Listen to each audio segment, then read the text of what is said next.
Ivo Biasio Barbieri é gaúcho.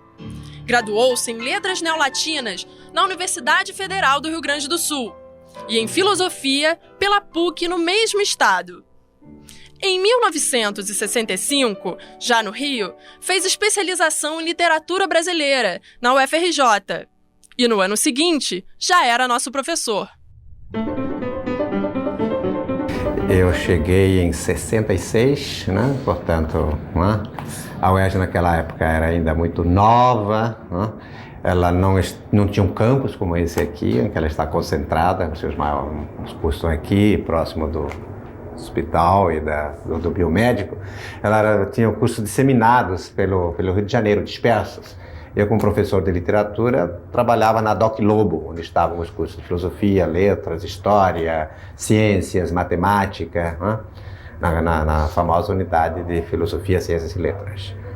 E a universidade naquele período era uma universidade jovem, uma universidade que se voltava fundamentalmente, quase que exclusivamente, para a formação profissional.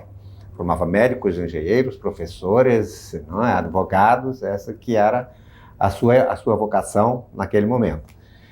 De lá para cá, evidentemente, que a universidade mudou muito, mas era um período em que o ensino da universidade era muito bom. E os estudantes da universidade estudavam muito também. Então, esse aspecto de âmbito era muito qualificado e muito conceituado, muito considerado no âmbito da sociedade. Neste período nefasto para a história do Brasil, quando pensar era uma atitude perigosa, Ivo fez parte de movimentos de resistência à ditadura militar. Um tempo terrível para a nossa universidade, assim como para todo o país.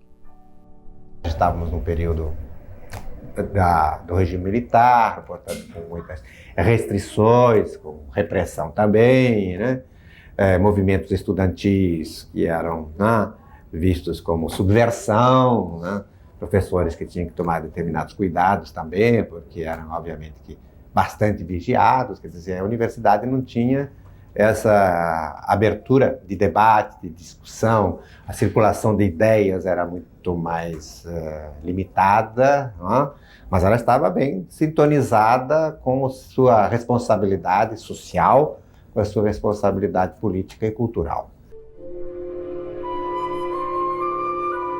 Em 1983, já em tempos de abertura, a UERJ foi uma das primeiras universidades do país a tentar eleger seu reitor. Após uma ameaça de intervenção do STF no Estado, realizou-se apenas uma consulta à comunidade acadêmica. Mas dos 3 mais votados, o governador Leonel Brizola optou pelo terceiro colocado, o professor Charley Fayal, pai do deputado pedetista Carlos Fayal. Uma forma de diminuir a crise interna foi acatar uma escolha para o vice de Fayal. E o designado foi justamente Ivo Barbieri. No cargo, ele ajudou a organizar o Congresso Interno da UERJ, uma discussão para tentar solucionar graves problemas vividos pela universidade. Com a redução real das verbas, a universidade fica sacrificada em seus objetivos. Há 3 anos, a Biblioteca Central não adquire livros, nem assina revistas especializadas.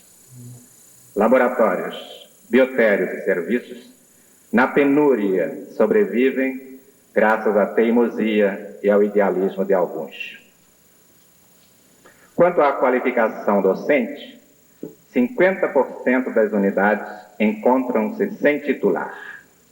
Com dados aproximados, podemos dizer que para 10% de livres docentes, 3% de doutores e 20% de mestres, temos 67% de professores auxiliares. Daí resulta que, sem perguntar pelo que acontece com os nossos diplomados, porque não nos damos ao trabalho de acompanhá-los, sabemos, por frequentes lamentos, e pelo desencanto e abandono de muitos estudantes, que, via de regra, o ensino que oferecemos não é da melhor qualidade. Em Entre as principais conquistas do Congresso estão a geração de um plano de cargos e salários, a criação do CETREINA e a implantação de programas de monitoria e de iniciação científica. Em 88, enfim, uma eleição para reitor.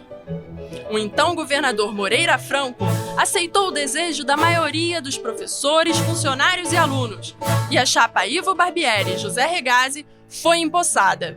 Na época em que eu fui reitor, isto é, no período exatamente, né, de 88 a 92, início de 92, esses 4 anos, e nós estávamos com o campus aqui do Maracanã consolidado, a universidade já com uma força, de articulação interna bastante forte, quer dizer, eu tinha sido o primeiro reitor eleito, e a universidade partiu para uma modificação de perfil e de resultados.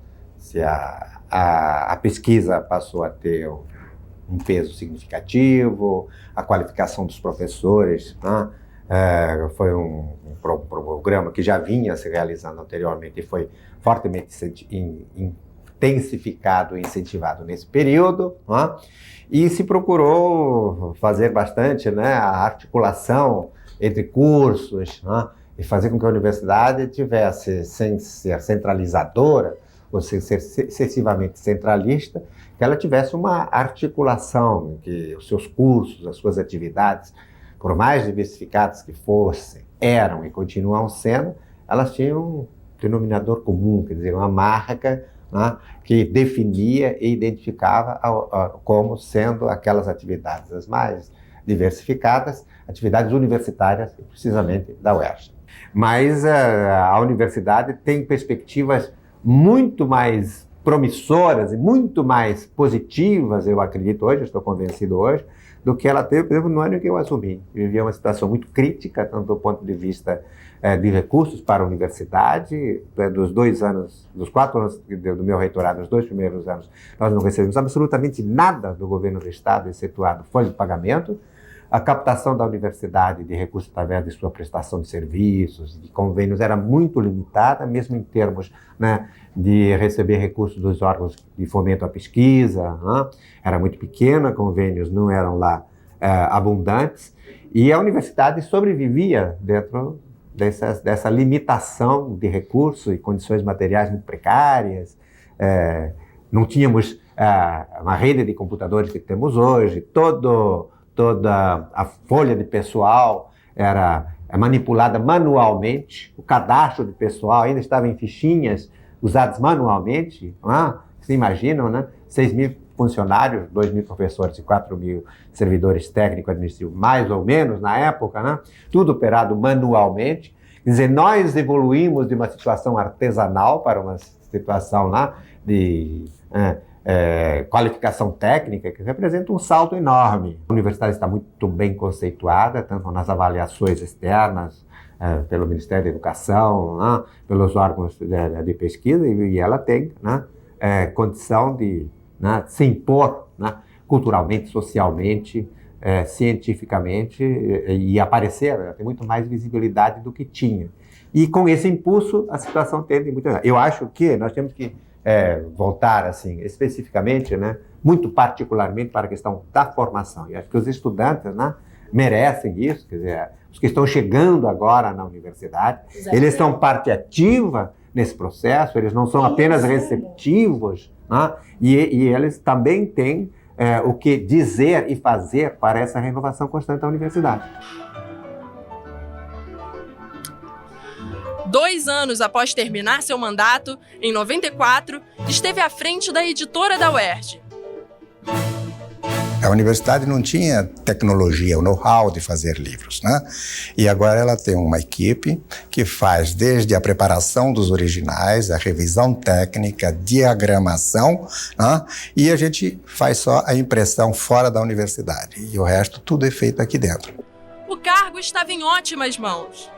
Ivo sempre foi um apaixonado por literatura e tem vários livros publicados sobre o tema.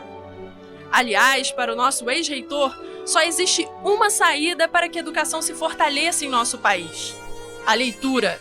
A universidade nasce como leitora e intérprete, fazendo hermenêutica dos textos, e continua sendo assim, não obstante todas as inovações e as mudanças.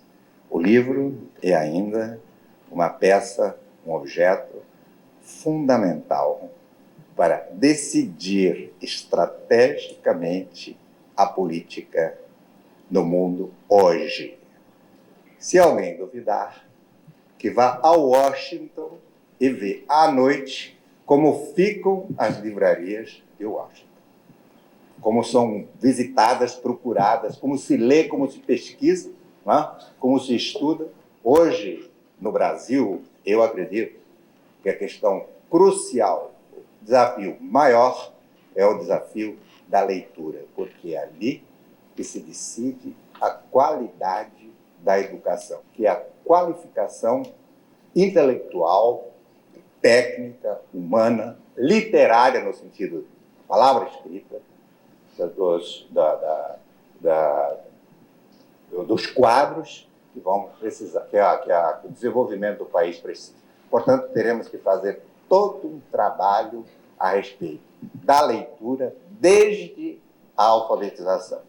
Sem isso, nós não poderemos avançar na medida do necessário. Na base da universidade, na base da educação de qualidade, chavão que tantas vezes se repete, está a habilidade da leitura. E a leitura se faz em livros.